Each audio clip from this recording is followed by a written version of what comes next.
Perdana Menteri Israel Benjamin Netanyahu menyatakan bahwa kesepakatan pertukaran tahanan dengan Hamas tinggal hitungan hari atau jam. Hal itu disampaikan Netanyahu pada Selasa 14 Januari 2025 dalam pertemuan dengan keluarga para sandera. Dikutip dari Anadolu Agency, Netanyahu mengaku siap untuk melakukan gencatan senjata jangka panjang, namun dengan satu syarat. Perdana Menteri Israel itu ingin agar semua orang yang ditawan Hamas di Gaza dibebaskan tanpa terkecuali. Disampaikan Netanyahu, kesepakatan pertukaran tersebut tinggal menunggu tanggapan dari Hamas. Lebih lanjut, Netanyahu menegaskan bahwa kemajuan kesepakatan itu bergantung pada respons militan Palestina tersebut. Bersama dengan itu, Netanyahu juga mengeluarkan peringatan dini dengan menyatakan bahwa setiap pelanggaran kesepakatan akan ditanggapi dengan balasan yang keras. Ia menekankan respons itu akan melibatkan jenis peperangan yang belum pernah ada. Seorang pejabat Hamas menyatakan bahwa pihaknya belum menyampaikan tanggapan terkait draft final perjanjian gencatan senjata dengan Israel. Hal itu lantaran Hamas masih menunggu Israel untuk menyerahkan peta wilayah penarikan prajurit IDF.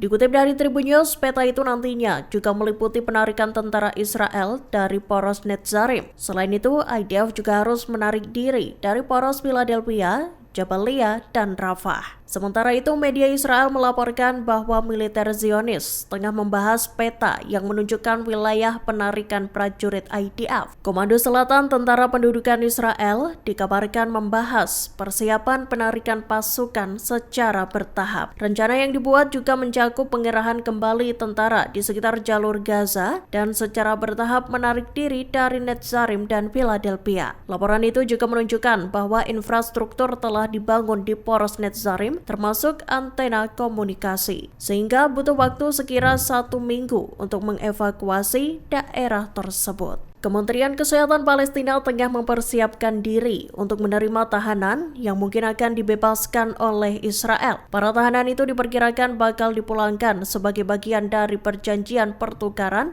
yang telah disepakati. Pada Selasa 14 Januari 2025, para direktur rumah sakit telah diarahkan untuk mempersiapkan diri menerima para tahanan. Hal itu mengingat adanya laporan penyiksaan brutal yang diterima para tahanan Palestina selama di penjara di Israel. Dikutip dari Anadolu Agency, media Israel melaporkan adanya kemajuan dalam pembicaraan kesepakatan yang telah berlangsung selama berminggu-minggu. Perdana Menteri Israel Benjamin Netanyahu juga dijadwalkan mengadakan konsultasi keamanan darurat untuk membahas kesepakatan itu. Menurut sumber Palestina, kesepakatan ini akan dilaksanakan dalam 3 tahap selama 40 hingga 42 hari. Tahap pertama akan melibatkan pengendalian Israel atas koridor Netzarim di Gaza Tengah dan koridor Philadelphia di Gaza Selatan. Setelah 1 minggu, Hamas diharapkan memberikan daftar tahanan Israel yang ditahan, diikuti dengan pengembalian warga Palestina yang mengungsi ke Gaza Utara. Iran menuding Israel memasang alat peledak di dalam perangkat teknologi yang dibeli pihaknya, padahal perangkat tersebut digunakan untuk keperluan program nuklir Iran. Dikutip dari Tribun News, tudingan itu disampaikan oleh Wakil Presiden Iran Mohammad Javad Zarif dalam wawancara Selasa malam 14 Januari 2025.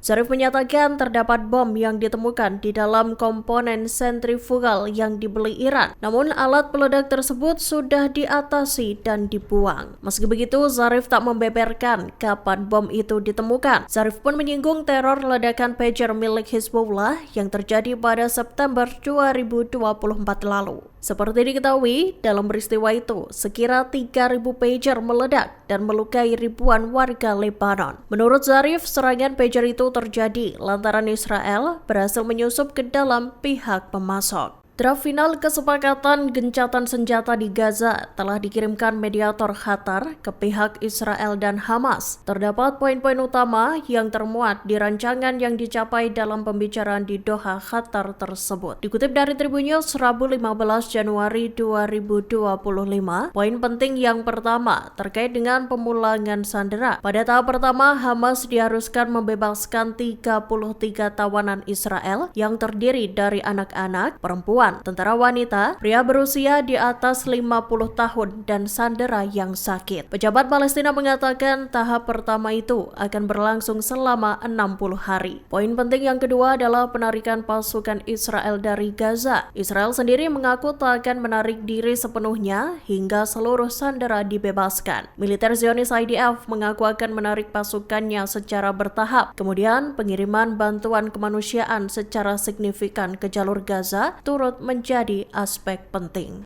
Kesepakatan gencatan senjata di jalur Gaza dikabarkan telah tercapai Rabu 15 Januari 2025. Meski demikian, pengumuman resmi terkait tercapainya kesepakatan itu harus tertunda. Hal itu lantaran Perdana Menteri Israel Benjamin Netanyahu mencoba mencurangi perjanjian tersebut. Dikutip dari Tribun News, Hamas menyatakan Netanyahu berupaya untuk menghalangi terciptanya kesepakatan itu di saat-saat terakhir. Diketahui, Netanyahu meminta agar tawanan berstatus militer Israel ditambahkan dalam daftar 33 sandera yang akan dibebaskan di tahap pertama. Padahal, sandera yang merupakan prajurit IDF tak termasuk dalam kategori yang akan dibebaskan di fase pertama itu. Dalam draft kesepakatan, 33 tawanan yang akan dibebaskan meliputi anak-anak, wanita, tentara wanita, lansia, serta sandera yang sakit. Sedangkan tawanan yang diklasifikasikan secara khusus termasuk anggota militer dijadwalkan akan dibebaskan pada tahap-tahap berikutnya. Militer Israel IDF kembali meledakkan rumah-rumah di Lebanon Selatan pada Rabu 15 Januari 2025.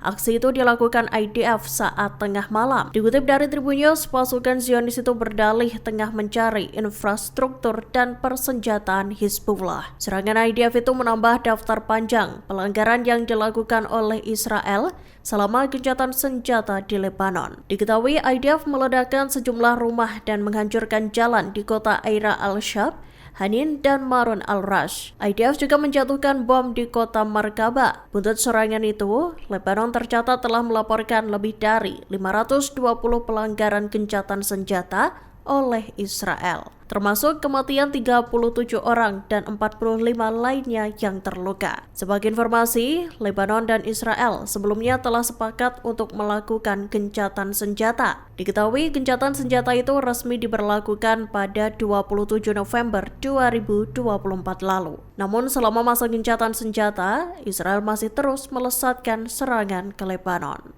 Download Tribun X sekarang, menghadirkan lokal menjadi Indonesia.